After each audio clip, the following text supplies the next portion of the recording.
Alright, Shamu, we are back with the second part on Anton LaVey and the Church of Satan. So we've discussed a little bit about the premise of what the Church of Satan was trying to do. We've talked about a little bit about the issues laid within the system.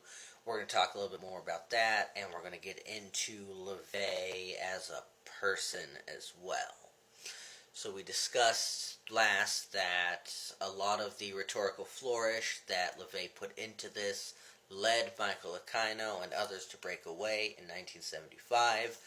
I believe Aquino is our next step after LaVey, so that video will be coming out soon too. But what were other issues that we were seeing? There were a lot of former high-ranking members within the Church of Satan had alleged that by that time in 1975, LaVey had abolished the regional grottos and decreed that degrees would no longer be a system of spiritual attainment, but would be awarded for financial contribution or other contribution. Now, what those other contributions were is a little vague. We are going to get into some stuff that may indicate what some of that might be, and it's not pleasant. LaVey also cultivated this sensational backstory of being the carnival organist, having a fling with Marilyn Monroe, working in this 800 psychic thing, being a photo detective for the police in California. Most of this, you remember I said in the very beginning of this series, you all have been lied to. LaVey is a big part of that. LaVey's biggest thing that says that inspired him to do this was working within a carnival, and that he would notice that the same men that would go into the Baudry burlesque shows on Saturdays were also then going to church the next day. And that him being in the carnival and seeing that inspired this, and his distaste for religion. There's no evidence of him being at that job ever. There's no evidence of many of his claims. In fact, after his death, his estranged daughter Zena, with her husband Nicholas Schreck, published a brochure, Anton LaVey, Legend and Reality, which itemized what they say, what were the fabrications, a lot of mainstream profiles and investigation into LaVey also treated parts of the legend of LaVey as incredibly invented.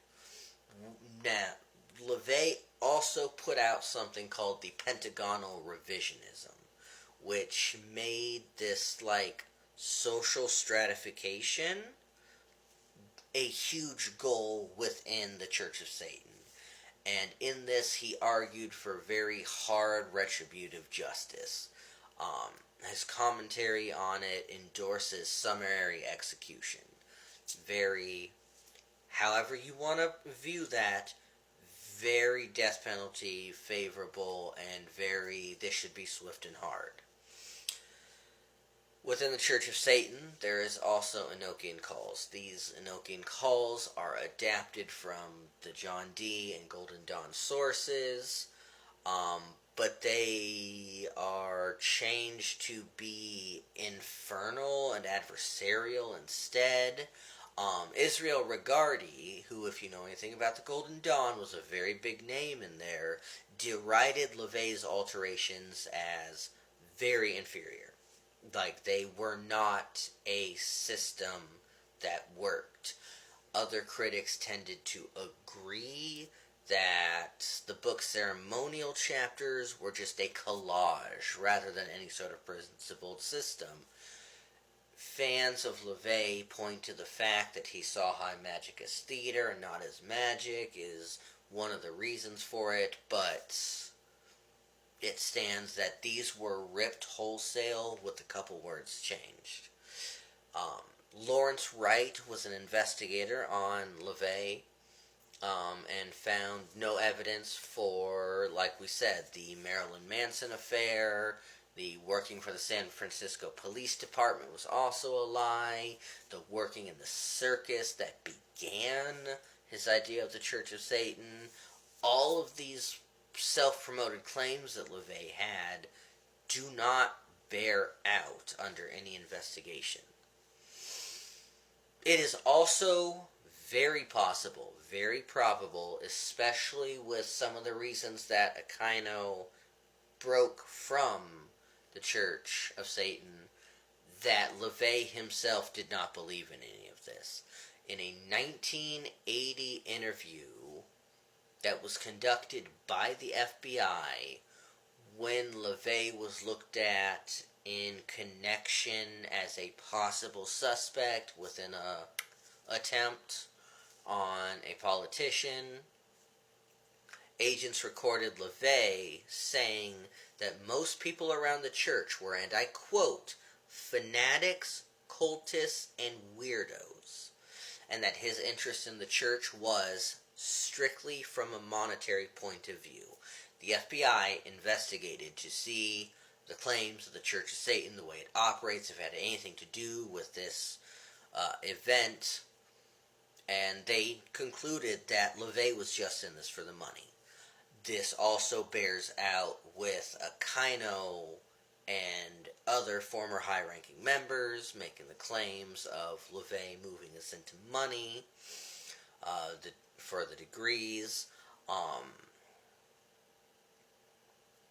In addition, another author who writes on LaVey, Nicholas Goodrick Clark, he documents that LaVey had very cordial relationships in the 1960s between LaVey and James Madole, who was known for being the leader of the National Renaissance Party, which was a neo-Nazi group at the time, and that they would regularly meet for coffee at the Warlock Bookshop. So, LaVey took the left-hand path, changed it from this magic thing, turned it into psychodrama, milked it for money, as we will see going forward quite often happens. Aquino breaks off, LaVey doubles down, his daughter comes out with a tell-all about it further. A membership within the Church of Satan officially starts to dwindle after LaVey's death.